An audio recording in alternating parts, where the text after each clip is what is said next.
Biar tamu kehormatan dulu yang makan. Kalimat itu meluncur dari mulut ibu mertua saya. Suaranya nyaring di hadapan puluhan tamu. Tepat ketika tangan ibu saya sudah memegang gagang sendok nasi. Tangan ibu membeku di udara. Wajahnya memerah menahan malu. Ayah saya menunduk dalam, menatap lantai marmer yang mengilat. Mereka menempuh 3 jam dengan bus dari kampung di Kendal, hanya untuk dipindahkan ke sudut dekat dapur. Malam itu, saya tersenyum. Saya ajak kedua orang tua saya keluar, makan di restoran terbaik di kota. Tidak lama, ponsel saya berdering tanpa henti. Mereka belum tahu siapa sebenarnya yang membayar rumah mewah tempat mereka berpesta malam itu. Sebelum kita masuk lebih jauh, kalau cerita ini menyentuh hati Anda, bantu kanal ini dengan menekan tombol suka dan berlangganan. Semoga setiap kebaikan Anda dibalas dengan rezeki yang terus mengalir dan keluarga yang penuh berkah. Sekarang, mari kita mulai. Nama saya Larasati, 32 tahun. Saya bekerja sebagai konsultan keuangan. Dan diam-diam, saya memiliki sebuah firma kecil yang menangani audit beberapa perusahaan di Semarang dan Jakarta. Sudah 3 tahun saya menjadi istri damar. Selama 3 tahun itu, saya memilih diam. Saya bukan tipe perempuan yang suka pamer. Saya percaya, ketenangan adalah bentuk kekuatan yang paling sering diremehkan orang. Dulu, saya menikahi Damar bukan karena hartanya. Justru saat itu, saya yang lebih mapan secara finansial. Saya menikahinya karena saya melihat kelembutan di matanya. Dan saya pikir, lelaki selembut itu pasti akan menjadi pelindung yang baik. Saya rela menyembunyikan kemampuan saya agar ia tidak merasa kecil. Saya rela tampil sederhana agar keluarganya tidak merasa terancam. Saya kira dengan merendah, saya sedang membangun kedamaian. Ternyata, saya hanya sedang mengajari mereka untuk memandang rendah. Itulah pelajaran pertama yang saya petik dari malam itu. Kebaikan yang tidak disertai batas seringkali disalahartikan sebagai kelemahan. Suami saya, Damar, bekerja sebagai manajer di sebuah bank swasta. Malam itu, ia baru saja diangkat menjadi kepala cabang. Sebuah promosi yang membuat seluruh keluarga besarnya berpesta. Rumah di kawasan Tembalang itu terang benderang. Aroma semur daging dan sambal goreng menguar dari dapur. Lampu kristal di ruang tengah berkilau. Tawa para kerabat memenuhi setiap sudut. Ibu mertua saya, Bu Yati, sibuk mondar-mandir dengan kebaya sutra berwarna merah marun yang mencolok. Ia menyapa setiap tamu dengan senyum yang tak pernah luntur. Senyum yang saya tahu hanya muncul ketika ada orang penting yang harus dikesankan. Malam itu memang ada tamu istimewa. Pak Hendro, seorang pengusaha yang namanya cukup besar di Jawa Tengah. Bu Yati memperlakukannya seperti raja. Ia menariknya berkeliling, memamerkan rumah, memamerkan anaknya yang baru naik jabatan. Yang Bu Yati tidak tahu, saya mengenal Pak Hendro jauh sebelum malam itu. Tetapi saya simpan dulu, biar saya ceritakan dari awal. Di sebuah sudut dekat meja prasmanan, kedua orang tua saya berdiri dengan kaku. Ayah, Pak Surya, mengenakan kemeja batik sogan yang warnanya sudah memudar di bagian kerah. Ibu, Bu Tini, memakai gamis hijau lumut sederhana yang ia setrika begitu rapi. Meski bekas lipatannya masih terlihat jelas. Mereka berdua tampak seperti sepasang merpati yang tersesat di antara kawanan merak. Larasati, sandal orang tuamu itu tolong disimpan di belakang. Jangan sampai bikin malu di depan Pak Hendro, bisik Bu Yati saat melewati saya. Matanya menyapu kedua orang tua saya dari ujung kaki hingga ujung kepala. Dengan tatapan yang sulit saya lukiskan. Saya menarik napas. Saya jaga senyum saya demi suami yang sedang berbahagia. Damar berdiri di tengah ruangan, dikelilingi paman dan bibinya yang tak henti memberi ucapan selamat. Ia tampak gagah dengan kemeja batik barunya. Namun setiap kali matanya berpapasan dengan saya yang berdiri bersama orang tua saya, ia buru-buru memalingkan wajah atau pura-pura tertawa pada lelucon yang tidak lucu. Sejak awal pernikahan, saya sudah terbiasa dengan tatapan merendahkan dari keluarga ini. Bagi mereka, saya hanyalah perempuan biasa dari kampung, menantu yang, menurut mereka, beruntung bisa menikahi anak emas keluarga Wijaya. Mereka tidak pernah bertanya tentang pekerjaan saya. Setiap kali saya pulang malam, Bu Yati hanya mendengus. Perempuan kok kerja sampai malam? Suami di rumah makan apa? Saya tidak pernah membantah. Saya tahu, membantah hanya akan membuat Damar berdiri di antara dua perempuan. Dan ia selalu memilih ibunya. Saya masih ingat tahun pertama pernikahan kami. Saat itu saya baru saja menutup sebuah proyek besar. Kontrak yang membuat firma kecil saya bertahan di tengah krisis. Saya pulang membawa sekotak kue dari toko langganan. Ingin merayakannya bersama keluarga suami. Saya pikir mungkin malam itu bisa menjadi awal yang hangat. Tetapi begitu saya masuk, Bu Yati hanya melirik kotak kue itu. Beli kue mahal-mahal, buat apa? Mending uangnya kamu kasih ke Damar buat tabungan. Perempuan kalau pegang uang sendiri, suka lupa diri, katanya. Saya hanya tersenyum. Saya letakkan kue itu di meja. Tidak ada yang menyentuhnya sampai pagi. Ada juga saat adik Damar, Sinta, hendak berangkat kuliah ke luar negeri. Biaya yang dibutuhkan tidak sedikit. Keluarga panik. Tabungan Damar tidak cukup. Bu Yati menangis di ruang tengah, mengeluh bahwa anaknya yang pintar terancam gagal sekolah hanya karena uang. Malam itu, diam-diam, saya transfer dana yang dibutuhkan ke rekening Damar. Saya minta ia menyerahkannya seolah dari tabungannya sendiri. Saya tidak ingin Bu Yati merasa berutang pada menantu yang ia rendahkan. Sinta berangkat. Keluarga bersyukur, dan dalam setiap doa syukur itu, nama saya tidak pernah disebut. Justru Bu Yati berkata pada para tetangga, untung Damar anak yang bertanggung jawab. Coba kalau dia menikahi perempuan boros, mana mungkin bisa menyekolahkan adiknya. Saya mendengar itu dari balik pintu. Saya hanya menarik napas, lalu kembali ke kamar. Saya bilang pada diri sendiri, tidak apa-apa. Yang penting, Sinta bisa sekolah. Begitulah saya selama 3 tahun. Memberi dalam diam, dihina dalam terang. Suami saya tahu sebagian dari semua itu. Ia tahu uang kuliah adiknya dari saya. Ia tahu cicilan rumah sebagian dari rekening saya. Tetapi setiap kali ibunya merendahkan saya, ia memilih menunduk. Ia akan datang ke kamar malam harinya, mengelus punggung saya, lalu berkata, sabar ya, Ras. Ibu kan sudah tua. Maklumi saja. Selalu saya yang harus memaklumi. Tidak pernah sekalipun ia meminta ibunya untuk menghargai saya. Lama-lama, saya mengerti satu hal. Damar bukan tidak melihat. Ia melihat. Ia hanya memilih untuk tidak peduli. Selama hidupnya, tetap nyaman. Ada satu kejadian yang sampai sekarang masih membekas. Beberapa bulan sebelum pesta promosi itu, keluarga besar Damar mengadakan arisan di rumah Tembalang. Bu Yati ingin memamerkan rumahnya pada para kerabat dan tetangga. Saya, sebagai menantu, diminta mengurus segalanya, memasak, menata, melayani. Saya kerjakan semua dengan tangan saya sendiri. Saya masak rendang dari subuh. Saya tata meja. Saya sambut setiap tamu dengan senyum. Tetapi ketika para tamu memuji hidangan, Bu Yati berkata dengan bangga, iya, ini semua saya yang masak. Capek loh dari pagi. Tidak satu kali pun ia menyebut nama saya. Saya yang berdiri di dapur mendengar itu. Hanya bisa tersenyum getir. Di akhir acara, salah seorang tante bertanya pada Bu Yati, menantumu kerja di mana, Bu? Dan Bu Yati menjawab, dia cuma kerja kantoran biasa. Gajinya tidak seberapa. Untung Damar mau menerima dia. Saya berdiri di ambang pintu dapur saat mendengar itu. Tangan saya yang sedang membawa nampan piring kotor sempat bergetar. Tetapi saya tahan. Saya tersenyum. Saya letakkan piring, dan saya kembali bekerja malam itu.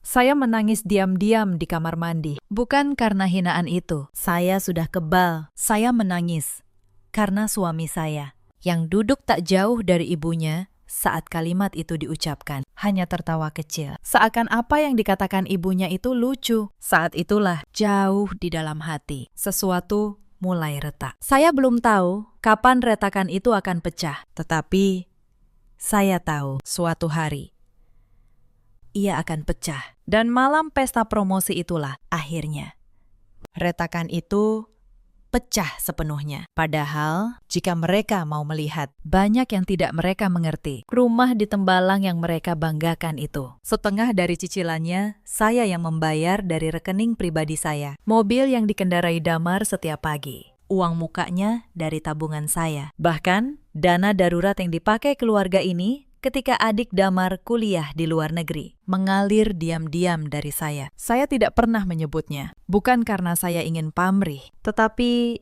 karena saya percaya sebuah keluarga seharusnya tidak dihitung dengan angka. Malam itu mengajarkan saya bahwa saya salah. Kembali ke awal pesta. Kedua orang tua saya datang tepat pukul 5 sore. Mereka turun dari bus di ujung jalan, lalu berjalan kaki menyusuri kompleks perumahan elit itu sambil membawa sebuah tas kresek berisi oleh-oleh, tape ketan, dan rengginang buatan ibu. Dibungkus rapi dengan kertas minyak. Sebenarnya, sejak siang saya sudah meminta agar mereka dijemput. Saya menawarkan untuk mengirim mobil ke terminal, tetapi Bu Yati menolak. Tidak usah repot-repot, biar mereka naik bus saja. Toh orang desa kan sudah biasa. Katanya enteng. Saat saya menelpon menanyakan persiapan, saya menahan diri. Saya pikir mungkin saya yang terlalu sensitif. Ketika orang tua saya tiba di gerbang kompleks, Satpam sempat menahan mereka. Penampilan ayah dan ibu yang sederhana membuat petugas itu ragu, mengira mereka penjual keliling yang nyasar. Mereka harus menunggu hampir 20 menit di pos Satpam, di bawah terik sore, sampai saya datang menjemput dan menjelaskan bahwa mereka adalah orang tua dari menantu tuan rumah. Saya menjemput mereka di gerbang. Saya peluk ibu erat-erat. Saya lihat keringat di kening ayah dan tas kresek yang ia genggam erat seolah takut menjatuhkannya. Ayah tersenyum, menyerahkan tas kresek itu pada saya. Ini buat besan. Nak, bilang ke ibu mertuamu. Ini buatan tangan ibu sendiri. Hati saya hangat sekaligus perih. Saya bawa oleh-oleh sederhana itu masuk dan saya serahkan pada Bu Yati di depan beberapa tamu. Bu Yati menerimanya dengan 2 jari. Ia melihat isinya, lalu meletakkannya di pojok meja, jauh dari hidangan utama. Apa ini? Tape sama rengginang, katanya. Setengah tertawa. Seorang tante di sebelahnya ikut tersenyum geli. Ya ampun, di sini banyak kue dari toko terkenal. Bu, repot-repot bawa beginian. Saya melihat wajah ibu saya yang berdiri tak jauh dari situ. Ia mendengar, senyumnya memudar sedikit. Lalu ia memaksakannya kembali. Saya genggam tangannya dan saya bisikkan. Tapnya enak, Bu. Nanti saya makan sendiri kalau mereka tidak mau. Itu insiden pertama malam itu. Belum yang terakhir. Tak lama, masalah berikutnya datang. Saat ayah saya melepas sepatunya di teras untuk menyesuaikan dengan tamu lain, Bu Yati menghampiri saya dengan wajah masam. Larasati, sandal jepit orang tuamu itu, tolong simpan di belakang. Jangan ditaruh di rak depan bareng sepatu tamu-tamu penting. Nanti dikira sandal pembantu. Saya menatapnya. Bu, itu alas kaki ayah saya. Justru itu. Makanya simpan di belakang, balasnya dingin. Lalu, berlalu. Saya pindahkan sendal ayah ke rak belakang. Tangan saya gemetar menahan sesuatu yang mulai panas di dada. Lalu, ketika para tamu mulai duduk, ada kursi yang sudah diatur rapi di ruang tengah. Kursi-kursi terbaik, dekat dengan Pak Hendro dan keluarga inti. Saya hendak mengarahkan ayah dan ibu ke sana. Tetapi Bu Yati keburu menahan. Bukan di situ, Larasati. Itu untuk keluarga Pak Hendro dan kerabat dekat. Orang tuamu di sebelah sana saja. Ia menunjuk sederet kursi plastik dekat pintu dapur. Kursi yang biasa dipakai pembantu dan tukang catering untuk istirahat. Saya menelan rasa yang pahit. Saya tuntun ayah dan ibu ke kursi-kursi plastik itu. Ayah duduk tanpa protes. Hanya tersenyum kepada saya. Tidak apa-apa. Nak, di sini dekat udara segar, kok, katanya. Suaranya bergetar, tetapi ia berusaha menenangkan saya. Justru kalimat ayah itu yang membuat hati saya hancur. Ia bahkan masih sempat menghibur saya di tengah perlakuan yang merendahkannya. Belum reda rasa sesak itu. Bu Yati datang lagi. Kali ini ia menghampiri ibu saya yang baru saja duduk. Bu Tini, mumpung lagi duduk di dekat dapur, tolong bantu-bantu bawakan minuman ke tamu ya. Mbak-mbak catering kurang orang. Daripada cuma duduk, Kan lebih baik bantu-bantu, katanya. Dengan nada yang dibuat seolah ramah, saya membeku. Bu Yati menyuruh ibu saya, yang datang sebagai besan, sebagai tamu kehormatan, untuk menjadi pelayan di pesta anaknya. Ibu saya, dengan kebaikan hatinya yang tak terbatas, justru berdiri hendak menurut. Oh, iya. Tidak apa-apa. Saya bantu saja, Ibu. Duduk, kata saya tegas. Menahan lengan ibu dengan lembut. Lalu, saya menatap Bu Yati. Bu, ibu saya tamu di sini, bukan pelayan. Kalau catering, kurang orang. Biar saya yang carikan tambahan. Bukan ibu saya, Bu Yati mendengus. Lalu berlalu, sambil menggumamkan sesuatu yang tidak jelas. Beberapa kerabat di dekat situ kembali saling pandang. Sebagian menahan senyum. Amarah di dalam dada saya mulai memercikan api, bersiap membakar seluruh kesabaran yang tersisa. Saya menuntun ayah dan ibu untuk ikut mengantre. Wajar. Mereka tamu juga. Mereka datang jauh-jauh, namun belum sempat ibu saya mengambil piring. Bu Yati sudah berdiri di depannya, menghalangi. Bu, sabar dulu. Biar tamu kehormatan yang penting-penting dulu yang makan, katanya. Dengan senyum sinis yang disembunyikan di balik kipas tangannya. Orang desa kan sudah biasa nunggu. Sebentar saja. Kok? Ruang tengah yang tadi riuh mendadak hening. Beberapa kerabat yang memegang piring kosong berhenti. Pak Hendro menghentikan langkahnya. Semua mata kini tertuju pada tangan ibu saya yang gemetar. Membeku beberapa sentimeter dari sendok nasi. Saya berdiri di samping ibu. Saya rasakan seluruh darah di tubuh saya seakan berhenti, lalu naik ke ubun-ubun. Ibu perlahan menarik tangannya, menyembunyikannya di balik lipatan gamis hijaunya. Di sebelahnya, ayah menunduk semakin dalam, seolah berharap bumi terbelah dan menelannya. Bu, ini orang tua saya. Mereka juga tamu di rumah ini, ucap saya.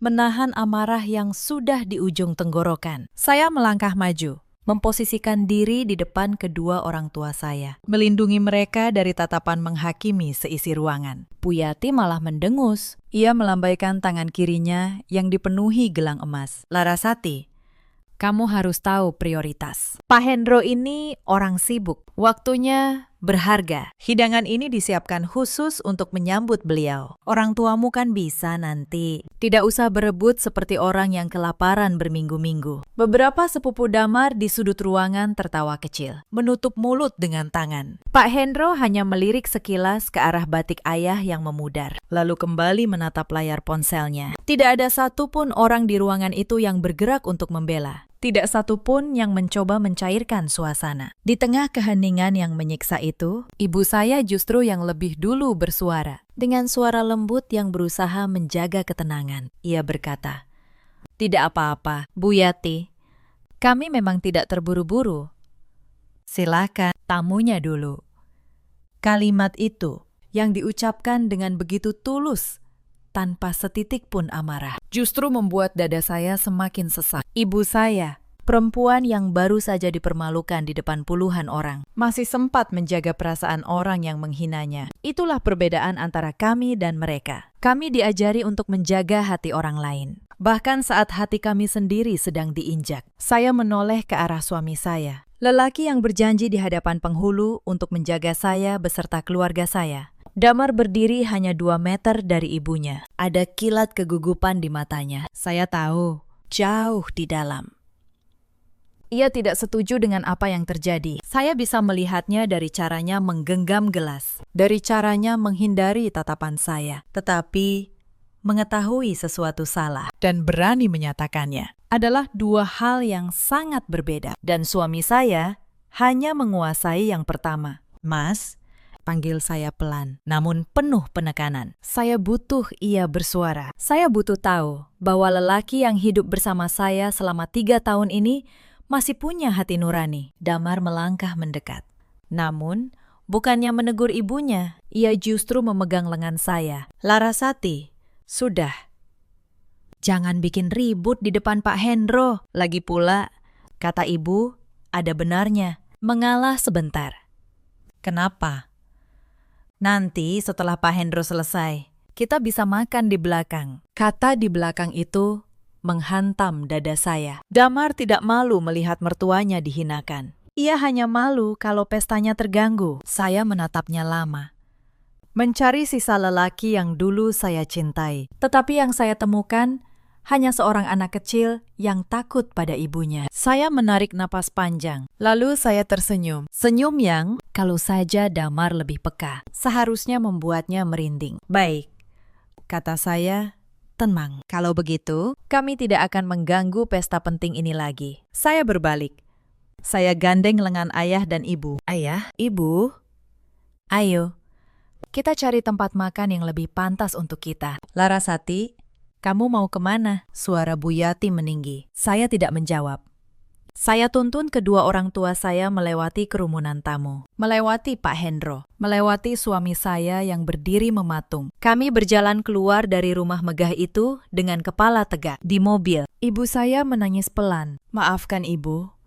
Nak, ibu sudah bikin malu kamu. Saya menggenggam tangannya yang dingin. Bu, ibu tidak pernah membuat saya malu. Tidak pernah sekalipun. Yang harus malu itu mereka. Saya bawa kedua orang tua saya ke sebuah restoran di kawasan Gombel Atas. Restoran dengan jendela besar yang menghadap ke seluruh kota Semarang yang berkelip di bawah. Sepanjang perjalanan, ibu masih sesekali mengusap matanya. Ayah duduk di kursi depan, diameter, menatap jalanan yang basah oleh gerimis tipis. Saya tahu keduanya menahan luka yang jauh lebih dalam dari yang mereka tunjukkan. Ayah, ibu, kata saya saat lampu merah menyala. Maafkan saya, karena selama ini saya membiarkan kalian ada di tengah keluarga seperti itu. Ayah menggeleng pelan. Kamu tidak salah. Nak, yang penting kamu baik-baik saja. Ayah dan ibu sudah bahagia hanya dengan melihat kamu kuat. Saya menelan rasa haru. Begitulah orang tua. Dihina pun, yang mereka pikirkan tetap anaknya. Sesampainya di restoran, saya minta meja terbaik di dekat jendela. Pelayan menyambut kami dengan ramah, tanpa melihat baju siapa yang lebih mahal. Saya pesankan ayah ikan gurame bakar kesukaannya. Saya pesankan ibu sup buntut yang hangat. Kami makan perlahan. Kami mengobrol. Ibu mulai bercerita tentang masa kecil saya. Tentang bagaimana dulu saya suka memanjat pohon jambu di belakang rumah. Tentang bagaimana ayah rela menjual sepedanya demi membayar uang sekolah saya saat SMA. Dulu ayah bilang, kata ibu sambil tersenyum, anak ayah ini nanti pasti jadi orang. Ternyata benar. Saya tersenyum. Air mata saya hampir jatuh, tetapi saya tahan. Untuk pertama kalinya setelah berbulan-bulan tertekan menjadi menantu yang sempurna, saya merasa benar-benar hidup kembali. Penghormatan yang sejati bukan tentang seberapa tinggi jabatan atau seberapa kaya tamu yang datang ke rumah, melainkan tentang bagaimana kita memperlakukan jiwa-jiwa yang paling tulus menyayangi kita. Namun kedamaian di atas bukit itu tidak berlangsung lama. Tepat saat pelayan meletakkan teh melati hangat di meja kami, ponsel di dalam tas saya mulai bergetar. Layarnya menyala, menampilkan nama Damar. Saya hanya meliriknya sekilas, lalu kembali menyendok puding kelapa muda dengan tenang. Itu suamimu menelpon. Nak, angkat. Siapa tahu ada hal penting, ucap ayah, sambil meletakkan sendoknya. Matanya menyiratkan kecemasan yang belum sirna. Watak ayah yang selalu mengalah membuatnya tidak tega. Tidak apa-apa. Ayah, biarkan saja. Makan malam kita jauh lebih penting daripada itu, jawab saya, dengan senyum yang menenangkan. Namun getaran itu tidak berhenti. Satu panggilan mati. Panggilan berikutnya langsung menyusul dalam hitungan detik. Tak lama, pesan beruntun mulai membanjiri layar. Saya sengaja membuka pratinjau tanpa membuka pesannya penuh. Biar Damar tahu, pesannya hanya saya baca sekilas, tanpa niat membalas. Larasati, kamu di mana? Ibu panik. 2 menit kemudian, nadanya berubah. Larasati, jangan kekanak-kanakan. Kamu sudah mempermalukan Mas dan Ibu di depan Pak Hendro. Cepat pulang sekarang dan minta maaf pada Ibu. Saya hampir tertawa. Minta maaf. Untuk apa? karena menolak melihat orang tua saya diinjak-injak di tanah kelahiran mereka sendiri. Saya kunci kembali layar. Saya balik ponsel itu menghadap ke bawah. Saya ingin menikmati sisa malam ini bersama ayah dan ibu, tanpa gangguan sampah emosi dari rumah di Tembalang. Beberapa menit kemudian, ponsel itu menyala lagi. Kali ini sebuah pesan suara dari Damar. Saya tidak memutarnya. Saya tahu isinya dari nada teks-teks sebelumnya. Ancaman yang dibungkus permohonan. Permohonan yang dibungkus ancaman. Lalu datang pesan dari sebuah nomor yang jarang menghubungi saya. Ternyata dari Sinta, adik ipar yang kuliahnya saya biayai diam-diam. Mbak, ada apa sih di rumah? Ibu nangis-nangis terus. Mbak pulang dong. Kasihan ibu. Saya membaca pesan itu 2 kali. Bahkan Sinta, yang sekolahnya saya tanggung sampai ke luar negeri, tidak satu kali pun bertanya bagaimana kabar saya, atau bagaimana kabar orang tua saya yang baru saja dipermalukan. Yang ia khawatirkan hanya ibunya. Saya tutup ponsel itu lagi. Saya tatap kedua orang tua saya yang masih menikmati makanannya, dan saya putuskan, malam ini tidak akan saya rusak oleh siapapun. Namun tampaknya situasi di sana sudah tidak bisa lagi dikendalikan oleh suami saya. Ponsel saya bergetar lagi. Dan kali ini, nama yang muncul di layar adalah Bu Yati. Ini kejadian langka selama 3 tahun pernikahan. Bu Yati hampir tidak pernah sudi menelepon saya lebih dulu, kecuali untuk mendikte daftar belanja atau menegur kalau ada sudut rumah yang berdebu. Saya geser tombol hijau. Saya dekatkan ponsel ke telinga tanpa mengucapkan sepatah kata pun. Saya ingin mendengar sandiwara apa lagi yang akan mereka mainkan. Larasati. Halo. Ra. Kamu di mana? Suara Bu Yati melengking di seberang. Namun kali ini ada yang berbeda. Nada angkuh yang tadi menggelegar di ruang tamu telah berganti menjadi suara parau yang gemetar, penuh kepanikan. Saya bahkan bisa mendengar napasnya yang memburu. Ra, tolong ibu, kamu ada di mana sekarang? Ibu, mohon, pulanglah sebentar. Bawa orang tuamu juga. Pak Hendro? Pak Hendro mengamuk di rumah. Saya diam sejenak. Lalu saya jawab dengan suara dingin dan datar. Saya sedang makan malam dengan orang tua saya. Bu, di tempat yang pantas untuk mereka. Ra, ibu minta maaf. Ibu hilaf tadi. Tolong, katakan pada Pak Hendro kalau kamu baik-baik saja. Beliau bilang akan membatalkan semuanya kalau kamu tidak ada. Saya mengernyit. Membatalkan? Apa hubungannya Pak Hendro dengan saya? Di mata mereka. Saya belum menjawab. Tetapi di seberang sana, saya mendengar suara ribut. Suara Damar memohon pada seseorang. Lalu, sebuah suara berat yang tegas mengambil alih telepon. Halo, dengan Mbak Larasati. Suara Pak Hendro. Iya. Pakistan, ada apa? Jawab saya. Masih tenang. Mbak, saya mohon maaf yang sebesar-besarnya atas apa yang terjadi malam ini. Saya tidak tahu kalau perempuan yang diusir keluarga ini ke dapur tadi adalah Anda. Sungguh. Saya tidak tahu. Ayah dan ibu saya menatap saya dengan heran. Mereka tidak mengerti percakapan ini. Tetapi saya mengerti betul. Tidak apa-apa. Pak Hendro, jawab saya. Bapak tidak salah apa-apa. Yang salah adalah tuan rumahnya. Mbak, proyek audit perusahaan saya yang senilai 12 miliar itu. Saya percayakan sepenuhnya pada firma Anda. Saya datang ke pesta ini hanya karena diundang Pak Damar, yang katanya banknya mau jadi mitra pembiayaan. Saya tidak tahu kalau istrinya adalah Larasati, konsultan yang selama ini menyelamatkan keuangan perusahaan saya. Kalau saya tahu, tidak akan saya biarkan mereka memperlakukan orang tua Anda seperti itu di depan saya. Saya menutup mata sejenak. Jadi begitu. Pak Hendro datang sebagai calon mitra besar bank tempat Damar bekerja. Promosi Damar menjadi kepala cabang. Sebagian besar bergantung pada apakah ia bisa menggandeng Pak Hendro sebagai nasabah utama. Dan selama ini, tanpa Damar tahu, Pak Hendro adalah klien firma saya. Klien yang menghormati saya. Bukan karena saya istri siapa, tetapi karena pekerjaan saya. Saya teringat bagaimana saya mengenal Pak Hendro 2 tahun lalu. Perusahaannya nyaris kolaps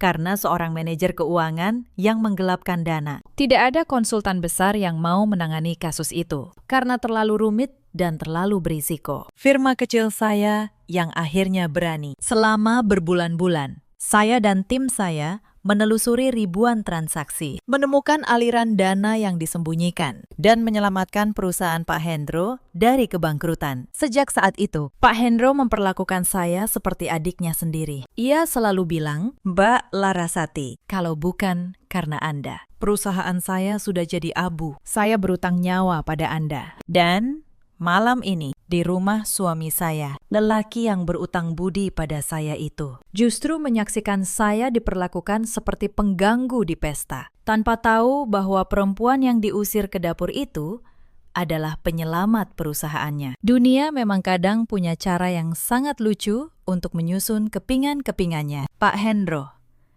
kata saya, "urusan bisnis Bapak dengan firma saya tetap berjalan profesional. Itu tidak ada hubungannya dengan urusan keluarga malam ini. Bapak, silakan ambil keputusan terbaik soal kemitraan dengan bank tempat suami saya bekerja. Menurut penilaian Bapak sendiri, saya tidak akan ikut campur dalam urusan itu." Di seberang telepon, saya mendengar Bu Yati menjerit kecil. Suara Damar memohon. Mereka kini paham.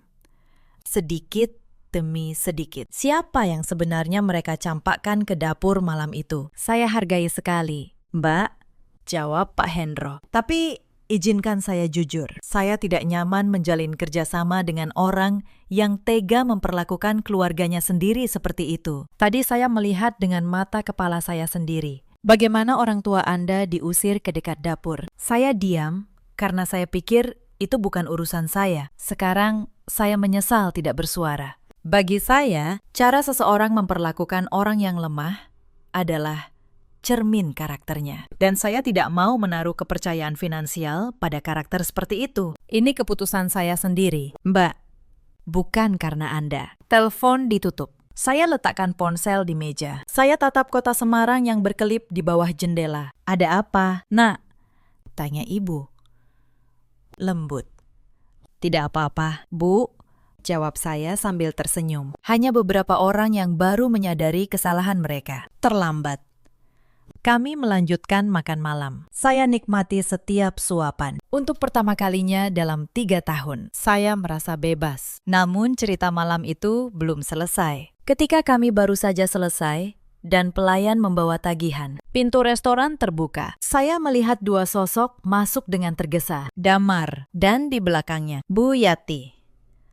Masih dengan kebaya merah marun yang tadi ia banggakan. Kebaya yang kini terlihat kusut. Wajah Bu Yati yang tadi penuh kesombongan, kini pucat pasi. Riasannya yang tebal, luntur oleh keringat dan mungkin air mata.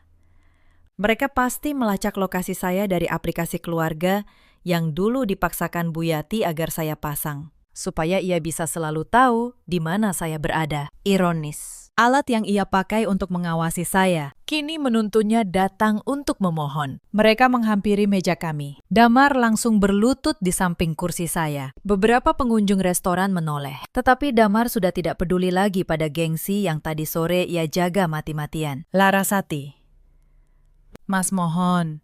Mas minta maaf. Masalah. Mas hilaf," ucapnya. Dengan air mata yang mulai membasahi pipi. "Pak Hendro membatalkan kerjasama dengan bank. Promosi Mas dicabut tadi malam juga. Tapi bukan itu yang penting. Yang penting, kamu pulang. Mas tidak bisa tanpa kamu." Saya menatapnya dengan tenang. "Mas baru tidak bisa tanpa saya sekarang. Setelah karir Mas hancur, tadi sore, saat orang tua saya diusir ke dapur. Mas bisa-bisa saja tanpa saya." Damar terdiam. Ia tidak punya jawaban. Bu Yati pun ikut mendekat ke arah ayah dan ibu saya. Untuk pertama kalinya, suaranya melembut. Bahkan bergetar. "Pak Surya, Bu Tini, saya minta maaf. Saya hilaf tadi.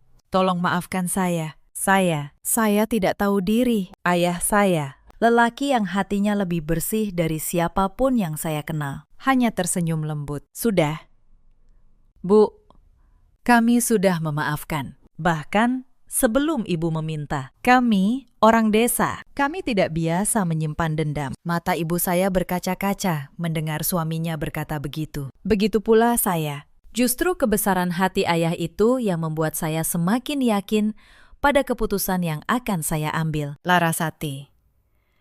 Ayo kita pulang sekarang. Waktu kita tidak banyak. Pak Hendro mungkin masih bisa kita bujuk. Seru, Damar. Dengan binar harapan yang mendadak muncul di matanya. Ia mencoba bangkit. Tunggu. Potong saya.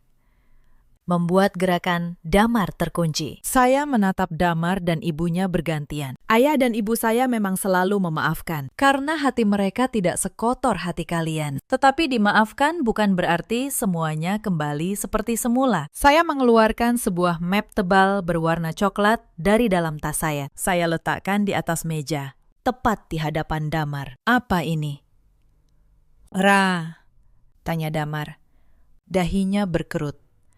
Tangannya gemetar saat membuka lembaran di dalamnya. Begitu ia membaca judul di halaman pertama, seluruh sisa warna di wajahnya lenyap seketika. Itu draft gugatan cerai, kata saya pelan. Sudah saya tanda tangani sore tadi, sebelum saya bahkan menyentuh makanan di restoran ini. Saya tidak menulisnya dalam keadaan marah. Mas, saya menulisnya dengan sangat tenang, karena hati saya memang sudah tidak ada lagi di rumah itu. Damar membalik halaman berikutnya. Tangannya semakin gemetar. Itu rincian mutasi rekening. Lanjut saya. Lihat baik-baik. Setengah cicilan rumah Tembalang dari rekening saya. Uang muka mobil yang Mas kendarai dari rekening saya. Dan di halaman yang Mas pegang itu, dana kuliah Sinta ke luar negeri. 500 juta. Juga dari rekening saya. Yang selama ini Mas serahkan ke keluarga, seolah dari tabungan Mas sendiri. Bu Yati yang berdiri di belakang Damar, ikut melihat lembaran itu. Wajahnya berubah dari pucat menjadi abu-abu. Tidak mungkin, gumamnya. Damar bilang, itu uang dia. Damar berbohong. Bu, atau lebih tepatnya, saya yang meminta dia berbohong, kata saya. Karena saya tidak ingin ibu merasa berutang pada menantu yang ibu anggap hanya menumpang hidup. Bu Yati terhuyung. Ia mencari kursi terdekat untuk bersandar. Saya buka halaman terakhir, sebuah salinan akta rumah Tembalang. Dengan nama saya, Larasati, tercantum sebagai pemilik atas separuh bangunan. Dan ini, kata saya. Rumah yang ibu pakai untuk mempermalukan orang tua saya tadi sore. Separuhnya atas nama saya. Ruangan terasa hening. Hanya ada suara denting peralatan makan dari meja-meja lain. Dan isak tangis Damar yang tertahan. Selama 3 tahun ini, saya diam. Kata saya. Mantap. Saya kira Mas bisa menjadi imam yang melindungi kehormatan keluarga. Tetapi malam ini, Mas membuktikan bahwa jabatan dan harta jauh lebih berharga bagi Mas daripada harga diri orang tua saya. Larasati. Jangan begini, Mas cinta kamu. Mas tidak mau kita pisah. Damar menggeleng histeris. Cinta itu menjaga, bukan membiarkan orang yang saya cintai dihina demi selembar muka. Jawab saya tenang. Kalau Mas benar mencintai saya, Mas akan berdiri tadi sore. Mas akan bilang pada ibu Mas, Bu, itu mertua saya. Perlakukan dengan hormat. 1 kalimat itu saja. Itu yang saya tunggu selama 3 tahun. Tetapi Mas tidak pernah mengatakannya. Dan malam ini saya berhenti menunggu. Rumah di Tembalang akan kita jual untuk membagi haknya. Saya sudah meminta pengacara saya, Pak Tomo, untuk mengurus semuanya mulai besok pagi. Lanjut saya. Tidak, Bu Yati menjerit kecil. Ia menutup mulutnya, tidak percaya bahwa menantu yang selama ini ia anggap menumpang hidup, ternyata adalah penopang utama kemewahan keluarganya. Larasati, nak, tolong. Ibu salah. Ibu mohon. Jangan jual rumah itu. Itu satu-satunya yang ibu punya. Saya menatapnya. Untuk sesaat, saya merasa kasihan. Tetapi saya teringat wajah ibu saya yang membeku menahan malu beberapa jam lalu. Dan rasa kasihan itu pun memudar. Bu, kata saya.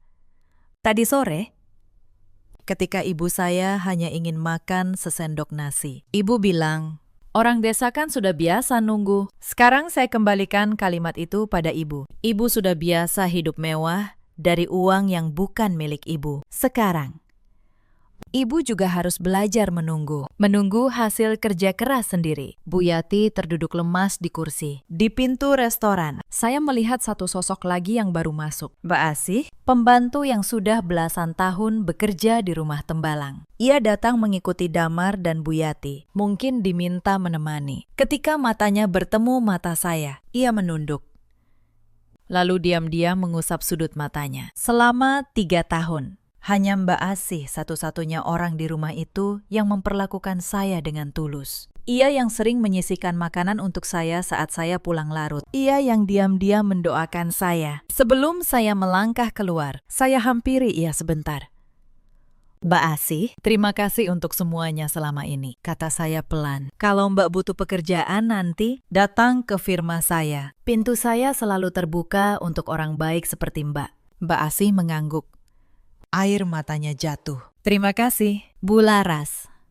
Mbak selalu tahu, ibu perempuan yang baik. Mbak cuma tidak pernah berani bilang. Saya tersenyum padanya. Hidangan kami sudah habis, dan seluruh urusan di kota ini sudah selesai dengan sangat manis, kata saya. Kini pada Damar dan ibunya. Saya menggandeng lengan ayah dan ibu. Kami melangkah dengan kepala tegak, melewati Damar yang kini tersungkur di lantai restoran, meratapi karir dan rumah tangga yang runtuh dalam satu malam. Karena kesombongan ibunya sendiri. Sebelum keluar, saya berhenti sejenak.